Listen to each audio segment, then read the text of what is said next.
Hi friends, welcome back to Soul Root by Neera. ഇന്നത്തെ നമ്മുടെ video എന്ന് പറഞ്ഞാൽ ട്രെട്രിയോൺ ഓയിൽമെന്റിനെ കുറിച്ചിട്ടാണ്. എന്താണ് ട്രെട്രിയോൺ ഓയിൽമെന്റ്? ഒരുപാട് സോഷ്യൽ മീഡിയ പ്ലാറ്റ്ഫോമുകൾ, ഇൻസ്റ്റാഗ്രാം, യൂട്യൂബേഴ്സ് പോലുള്ള, ഫേസ്ബുക്ക് പോലുള്ള ആപ്പുകളിൽ ഒരുപാട് ഷെയർസുകൾ പോയിട്ടുള്ള ഒരു വീഡിയോ ആണ് ട്രെട്രിയോൺ ഓയിൽമെന്റിനെ കുറിച്ചിട്ടുള്ളത്. അപ്പോൾ ഞാൻ ഇത് യൂസ് ചെയ്തു, എന്നാൽ പിന്നെ നിങ്ങൾക്കും ഇത് യൂസ് ചെയ്യാം എന്ന്, നിങ്ങളും ഇത് യൂസ് ചെയ്ത് പണി വാങ്ങൂ എന്ന് പറയുന്നതിന് തുല്യമാണ് ട്രെട്രിയോൺ ഉപയോക്താക്കളുടെ ഉപയോഗപ്പെടുത്തിയിട്ടുള്ള അല്ലെങ്കിൽ ഉപയോഗിച്ച് പണി വാങ്ങിയിരിക്കുന്ന ആളുകളുടെ എണ്ണം എന്ന് പറയുന്നത്. അപ്പോൾ നമുക്ക് സയന്റിഫിക്കലി പറയുകയാണെങ്കിൽ ട്രെട്രിയോൺ ഓയിൽമെന്റിനെ പറ്റിയിട്ട് എന്താണ് ട്രെട്രിയോൺ ഓയിൽമെന്റ് എന്ന് ഒരിക്കലെങ്കിലും നല്ല രീതിയിൽ അനുഭവിച്ചിട്ടുള്ള ഒരു ഡോക്ടറുടെ കയ്യിൽ നിന്ന് പ്രിസ്ക്രിപ്ഷൻ വാങ്ങി ഉപയോഗിച്ച് റിസൾട്ട് കിട്ടിയവരെ കുറിച്ചിട്ടല്ല എനിക്കിത് പറയുന്നത്. സോഷ്യൽ മീഡിയയിൽ വരുന്ന പോസ്റ്റുകൾ കണ്ടതിന് ശേഷം ഒന്ന് പരീക്ഷിക്കാം എന്ന് കരുതി മെഡിക്കൽ ഷോപ്പുകളിൽ നിന്ന് സുലഭമായി കിട്ടുന്ന ഈ ഓയിൽമെന്റുകൾ എടുത്ത് ഉപയോഗിച്ച് സ്വയം പണി വാങ്ങുന്ന, അല്ലെങ്കിൽ ഇനി പണി വാങ്ങാൻ ആഗ്രഹിച്ച് യൂട്യൂബിൽ സെർച്ചിൽ നോക്കി ഇതിന്റെ റിവ്യൂവും ഫീഡ്ബാക്കും നോക്കി കളഞ്ഞേക്കാം എന്ന് ആലോചിക്കുന്നവർക്ക് വേണ്ടിയിട്ടാണ് ഇന്നത്തെ വീഡിയോ. അപ്പോൾ എന്താണ് ട്രെട്രിനോയിൻ എന്ന് പറയുന്നത് എന്ന് നോക്കാം. ഇതിലെ മെയിൻ ഇൻഗ്രീഡിയൻസ് എന്താണ് എന്നുള്ളത് ആദ്യം നോക്കാം.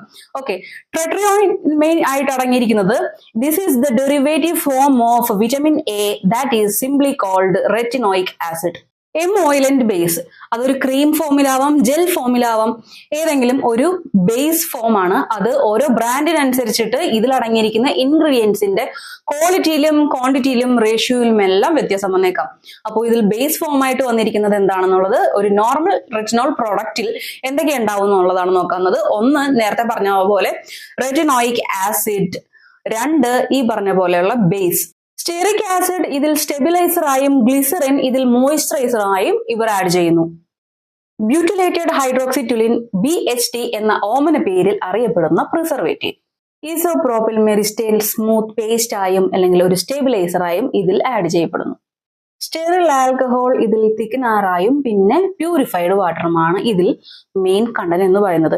അപ്പോൾ ഈ ട്രെട്രിനോയിൻ ട്രെട്രിനോയിൻ ഓയിൽമെന്റിൽ അടങ്ങിയിരിക്കുന്ന ട്രെട്രിനോൾ എന്ന് പറഞ്ഞാൽ നേരത്തെ പറഞ്ഞ പോലെ this is a derivated form of vitamin A that is simply we called retinoic acid.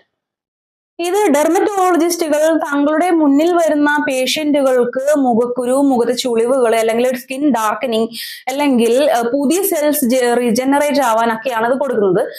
Leukaemia പോലുള്ള ക്യാൻസർ പേഷ്യൻസുകളിലും ഈ പറഞ്ഞ പോലെ നമുക്ക് റെറ്റിനോൾ അല്ലെങ്കിൽ ട്രെട്രിനോയിൻ എന്നുള്ളത് ഈ ഒരു ഫോമിൽ, ഈ ഓയിൽമെന്റ് ഫോം, അതിലെ കണ്ടന്റുകൾ നമുക്ക് ക്യാൻസർ പേഷ്യന്റുകളിലും ഡെർമറ്റോളജി വിഭാഗത്തിലുള്ളവർ ഉപയോഗിക്കുന്നുണ്ട്. അപ്പോൾ ഈ റെറ്റിനോൾ തന്നെ നമുക്ക് 3 തരത്തിൽ നമുക്ക് ഉപയോഗിക്കാൻ അവൈലബിൾ ആണ്.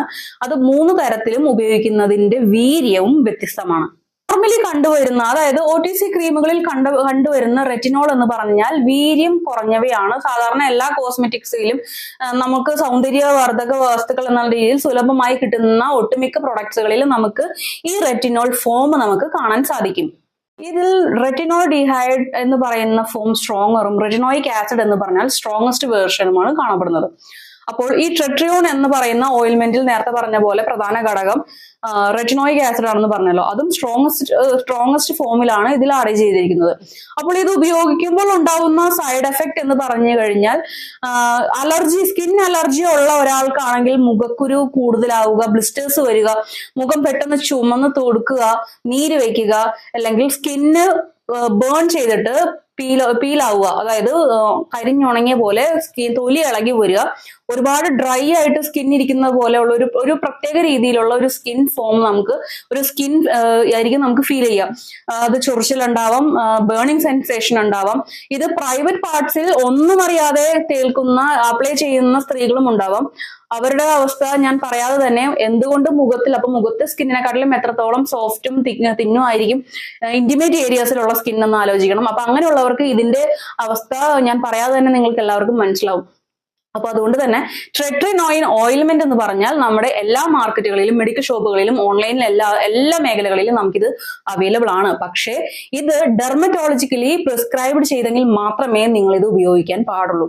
ഇത് ഉപയോഗിക്കുമ്പോൾ നിങ്ങൾക്ക് മുഖക്കുരു മാറും, ആക്നി ഉള്ളവർക്ക് അതിൽ നിന്ന് നല്ല മാറ്റം ഉണ്ടാവാം, ക്ലോസ്ഡ് പോർസ് ഉള്ളവർക്ക് ഓപ്പൺ പോർ ആയിട്ട് മാറുന്ന ആ വ്യത്യാസം നിങ്ങൾക്ക് തിരിച്ചറിയാൻ സാധിക്കും. ഇവൻ ടൂണും എല്ലാം നിങ്ങൾക്ക്, ബ്രൈറ്റർ സ്കിന്നും ഗ്ലോയിങ്ങും എല്ലാം നിങ്ങൾക്ക് കിട്ടും. പക്ഷേ ഇത് എപ്പോൾ എങ്ങനെയെന്ന് ചോദിച്ചാൽ ഒരു ഡോക്ടറെ കണ്ട് ഡോക്ടറുടെ പ്രിസ്ക്രിപ്ഷൻ വാങ്ങി ഇത് നിങ്ങളുടെ സ്കിന്നിൽ അപ്ലൈ ചെയ്യുമ്പോൾ നിങ്ങൾക്ക് യാതൊരു തരത്തിലുള്ള അലർജിയും ഇല്ല എന്നുള്ള ലക്ഷ്യം മാത്രമേ നിങ്ങൾ ഇത് ഉപയോഗിക്കാൻ പാടുകയുള്ളൂ. യൂട്യൂബേഴ്സ് ആണെങ്കിലും ഇൻസ്റ്റാഗ്രാമിലാണെങ്കിലും ഒരുപാട് റീലുകളും കാണുമ്പോൾ വളരെ എളുപ്പത്തിൽ സുലഭമായിട്ടുള്ള ഒരുപാട് പ്രൊഡക്ട്സുകൾ നമുക്ക് കാണാറുണ്ട്. അത് ഉള്ളിലേക്ക് ഇൻടേക്ക് ചെയ്യുന്നതാണെങ്കിലും സ്കിന്നിൽ അപ്ലൈ ചെയ്യുന്നതാണെങ്കിലും നിങ്ങൾ ഒരു കാര്യം ആലോചിക്കുക, നിങ്ങളുടെ ആരോഗ്യം നിങ്ങളുടെ മാത്രം ഉത്തരവാദിത്തമാണ്. അപ്പോൾ ഈ വീഡിയോ നിങ്ങൾക്ക് ഇഷ്ടപ്പെട്ടു എന്ന് വിചാരിക്കുന്നു. ഈ ഇൻഫർമേഷൻ നിങ്ങൾ മറ്റുള്ളവർക്ക് ഷെയർ ചെയ്യുക. അപ്പോൾ അടുത്ത നല്ലൊരു വീഡിയോ ആയിട്ട് വീണ്ടും വരാം. അതുവരേക്കും ബൈ.